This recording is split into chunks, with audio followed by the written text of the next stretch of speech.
Hey guys, 皆さんこんにちは。Today we're gonna learn this.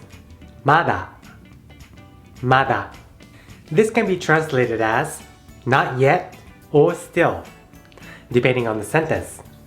Let's take a look. まだ食べています。まだ食べています。まだ読んでいます。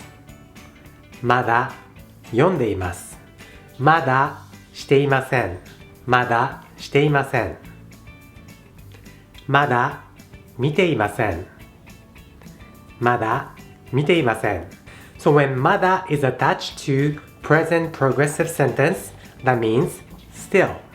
まだ食べています。When まだ is attached to a negative sentence, that means not yet. まだ見ていません。Okay, now it's your turn to make a sentence. Let me know in the comment section down below. それじゃまた。